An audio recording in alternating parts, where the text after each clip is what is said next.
Hi there, greetings everybody. Want to welcome you all here to the Prog Monster channel. My name is Murph. I am the host and the runner of this channel, and we're here with that series we've been running so far, which is a mini series from the 1960s called The British Invasion, although the last four bands in this are not British, so it's kind of the British American invasion, I guess you might want to call it. So the band we're doing today is this band, none other than The Doors, American rock band, one of the most influential rock bands of that period, at least from the U.S. for sure. The thing about the Doors is they're not easily categorized. That's the biggest thing about them that I think of, and kind of fits into the video that I did on favorites earlier. Their music has much diversity in it, I guess is a good way to put it. Lots of psychedelic music, pop as well, poetry type stuff going on as well. You also have some blues elements to it, some harder parts to it. I wouldn't call it hard rock for sure. And some people have labeled this band also as acid rock, and I'm sure there's folky parts in here as well. So this band, one of the more influential bands from that time period, definitely have a lot of really good stuff. So they started out in 1965, recording for an entire, basically 6 years till Jim Morrison died. Then the remaining members recorded two more albums before breaking up in 1973. They did come back briefly in 1978 to release another album of collection type stuff and poetry type stuff with Jim Morrison on there. I do not own the last three albums. I've listened to all three of them. They don't really, to me, don't really add much to the Doors discography, so I just basically don't really think about them much. To me, it's basically the six albums with Jim Morrison in the band. They had a total of 6 singles to make the top singles charts, and 2 of those made number 1. So we have, to me, their 5 biggest, most famous songs are probably Love Me Madly, LA Woman, Light My Fire, Hello, I Love You, and my personal favorite, Riders of the Storm, although you could add some other songs here. Break On Through is also a big big hit for them too. You've got stuff on their second album, which is quite good. There's lots of stuff. There's no shortage of big songs. This one reads to me almost like a greatest hits right here. I'm going to put it down for now. The original members included Jim Morrison, Robbie Krieger, John Densmore, and Ray Manzarek. Oddly enough, they never had a bass player who was a member of the band, which is kind of strange. But this is the band they had, usually often just using a live musician to play bass. My favorite album by them is this one that I showed you, their debut album, although that could change over time. It hasn't at this point, though. And they've sold almost 100 million albums worldwide, and I think over 30 million in the U.S. alone. They've been receivers of a number of awards, as you might expect. First of all,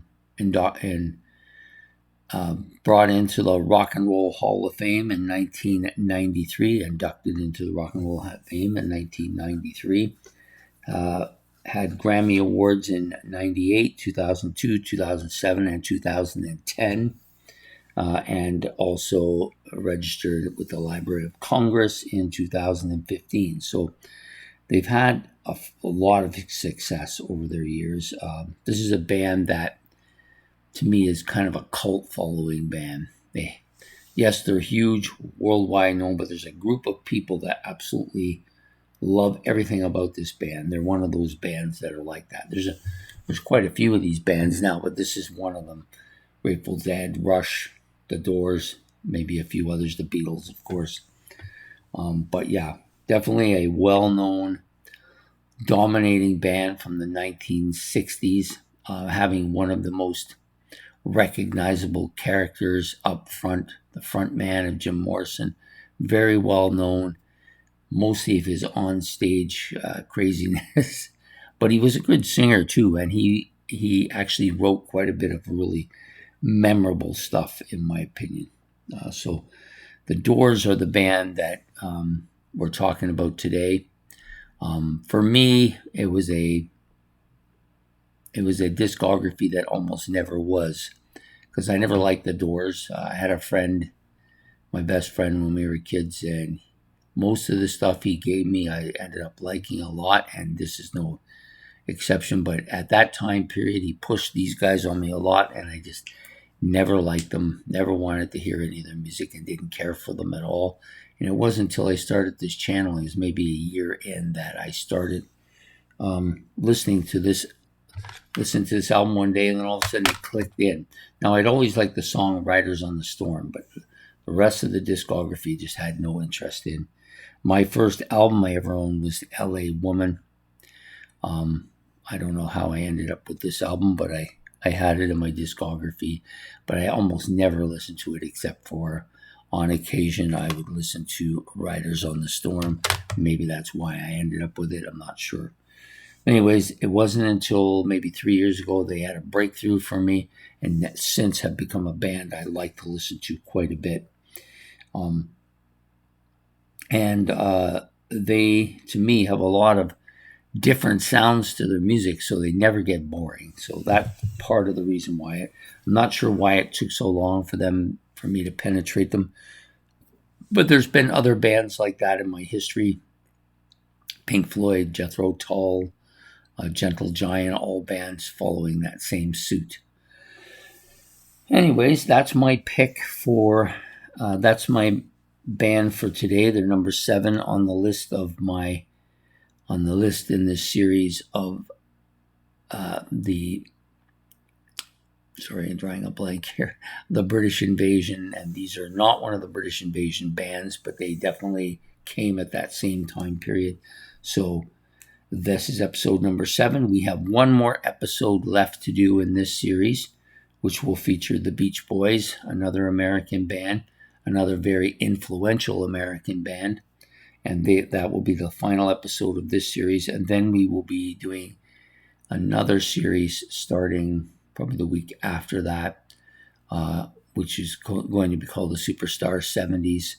And I originally had the same amount of bands selected for that series as well, but decided to add a couple of others. So we will be doing 10 bands for that series, which makes sense since the 1970s are, to me, the most influential part of my discography. Most of the albums I love come from the 70s. Maybe it isn't for everybody. Maybe most people, I think, probably prefer the 60s, the Beatles era. I prefer the Led Zeppelin era, if you know what I mean. That's the era I grew up with. Those are the bands that I love the most. So I've got 10 selected bands for that, and that series will start upon the completion of this one, which won't happen until at least next week anyways. So there we are. I hope you've enjoyed this episode. Please hit the like and subscribe. If you want to make any comments about the Doors, their music, or anything I've said, you can do that. And we will see you all next Saturday for the final episode of the series. And take care and have yourself a good day, and goodbye from the Prog Monster.